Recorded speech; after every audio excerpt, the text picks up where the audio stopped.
Hi, I'm William Saunders with Saunders Street Records and Tiny Messenger Media, and I want to congratulate you.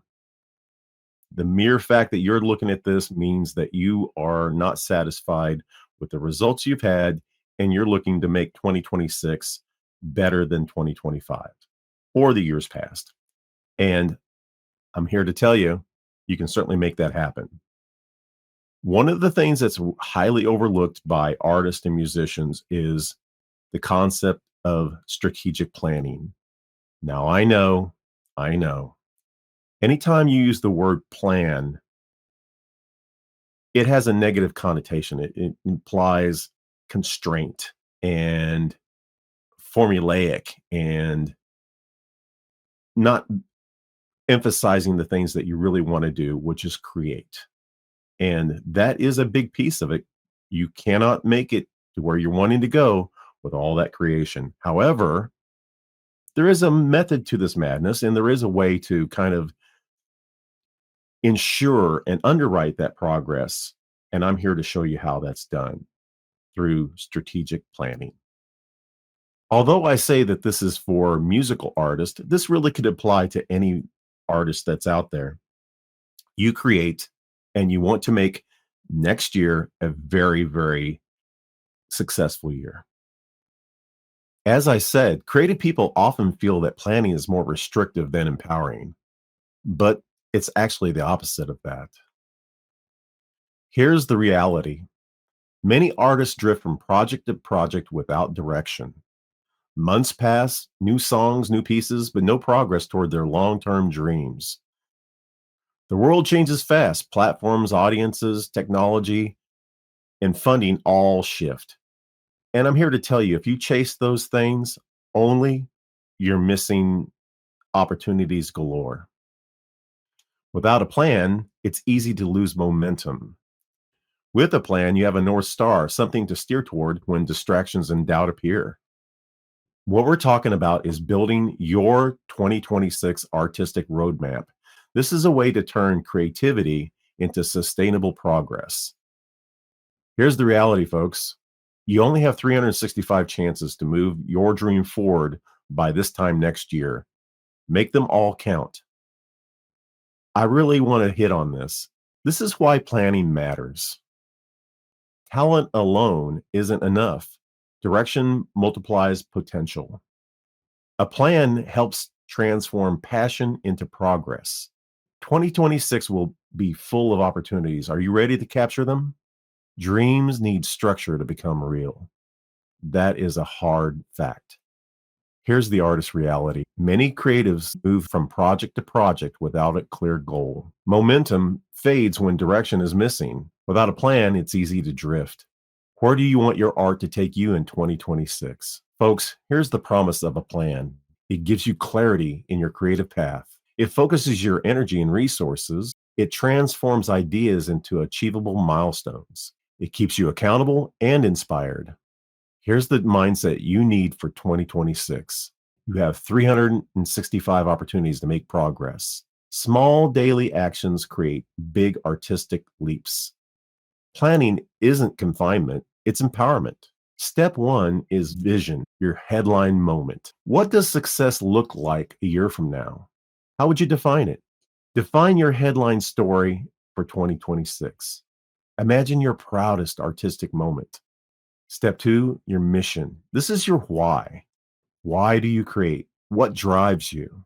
Your mission is your artistic heartbeat. Your mission keeps your art grounded when trends shift. Step three is performing a SWOT analysis. This is know your artistic landscape. And SWOT stands for strengths, weaknesses, opportunities, and threats. Strengths are your core and developed gifts. Weaknesses, what slows or frustrates you. Opportunities are platforms, collaborators, and new trends. Threats are competition, burnout, and resource limitations. This is a very simple graph that illustrates how strengths, weaknesses, opportunities, and threats are divided between helpful and harmful, and internal and external. Strengths are internal and helpful. Weaknesses are internal and harmful. Opportunities are external and helpful, and threats are external and harmful. Part two, action and alignment. Your goals are your playlist for progress. Think of the next 365 days as a year long concert. Each goal equals a track on your set list of success.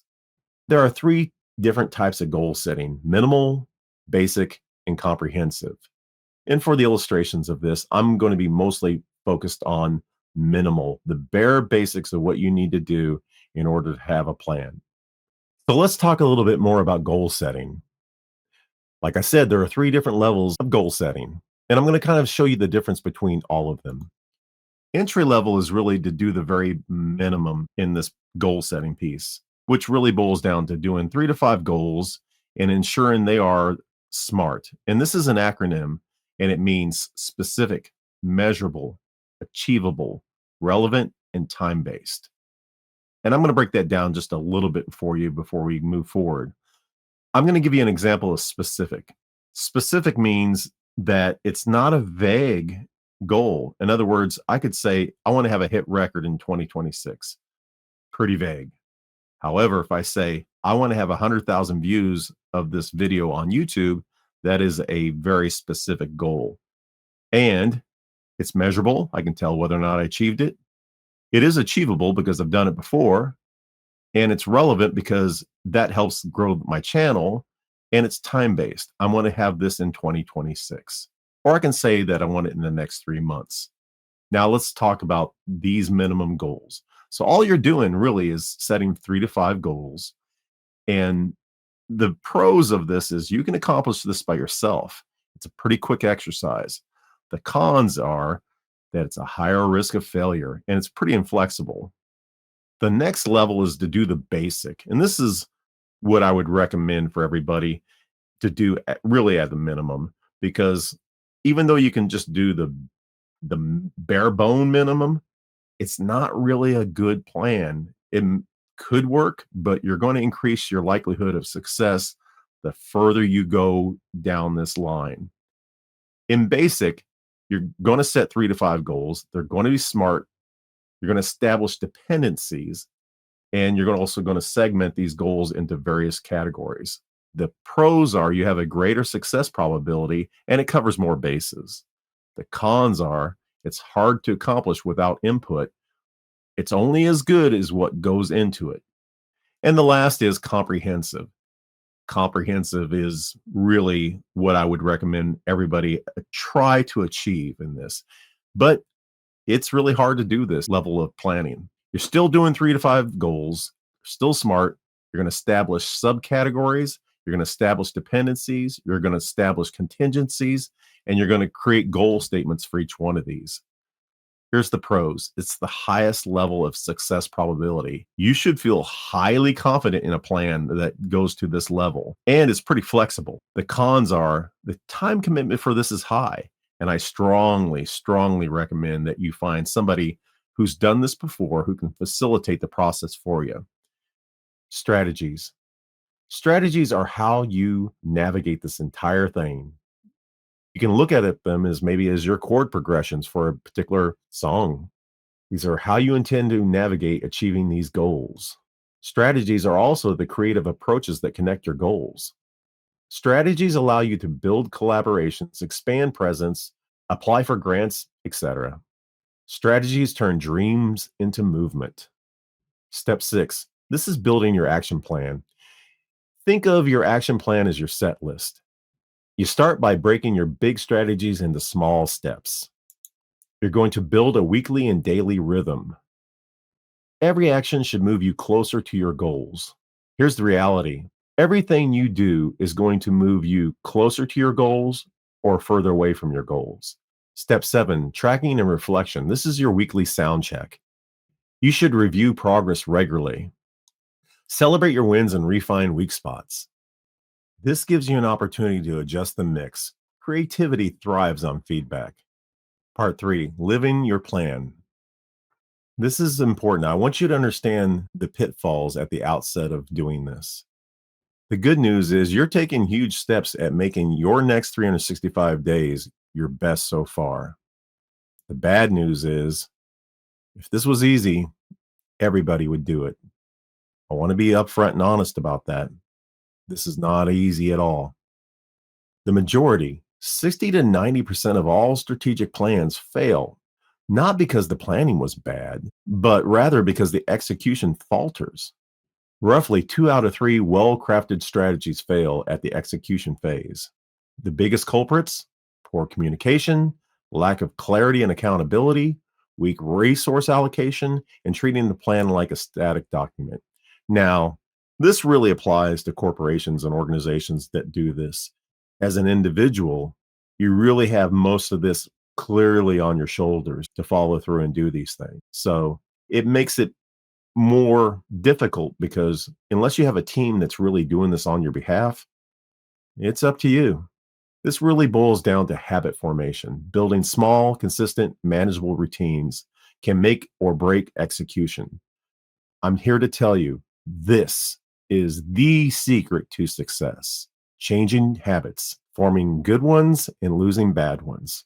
Like I said, if it was easy, everybody would do this. For artists, success with a plan depends less on how brilliant the idea is and more on whether regular habits and follow through exist. Think of your plan as a living document. Why? Because plans aren't static, they evolve with you. The industry shifts, your plan must too. But I want to give you a word of caution with respect to this bullet point. If you are always chasing industry shifts, you're going to fail. Your emphasis really needs to be on you being you. The thing that got you to this point is the thing that will get you further down the line. So I put this in here specifically because it's not irrelevant, but it's not the key emphasis as well. Think of your plan as a creative journal, not a rule book. This boils down to daily engagement equal long term growth. What you should do is review your plan often. Even 5 minutes a day will make a huge amount of difference. Each day is one of 365 opportunities. I cannot emphasize that enough. Small consistency is greater than occasional intensity. In other words, if what you do is once a month, dust this thing off and then kind of put in mad amount of time on it, that's not as beneficial as if you simply just review it on a more regular basis and make modifications to your plan on a more regular basis. One of the secrets to making a strategic plan actually work in the execution of it is keeping it playful. I encourage you to gamify your plan. Create a tiered reward system. In other words, if you hit a milestone, not only celebrate it, but allow yourself some form of reward. And this can be something simple. It could be just you set a goal and say, I'm going to dedicate 4 hours towards developing my business savvy. And in reward for that 4 hours, I'm going to allow myself to have 2 hours of gaming, as an example. Planning should feel creative, not corporate. Yes, a plan implies restraint, boundaries, some form of rigidness, but it doesn't have to be that way. What you can do is use visuals, color, and storytelling in your plan. I find that this makes it much more enjoyable to work with. Let your imagination drive your strategy. You're a creative person. Your plan can be just as creative. It all boils down to this: this is your art, this is your path, and this is your next 365. Strategic planning is a creative direction for your life. It helps you stay flexible, stay inspired, and stay intentional. Remember, you've got 365 sound checks to get it right. Make each one count. Well, that's it in a nutshell. I've given you a very, very high level view of what strategic planning is and why it's important and why you should consider for your next 365 days adopting one. It's not easy. And like I said, there's a high level of failure, but why do it? The reason you should do it is because you believe in you. And if you believe in you, you deserve to have a plan that helps you realize your goals. Now, I would highly recommend that you have somebody help facilitate this for you. And you can also have somebody who can be your coach and mentor or somebody to help push you to stay on task and make sure you achieve these goals.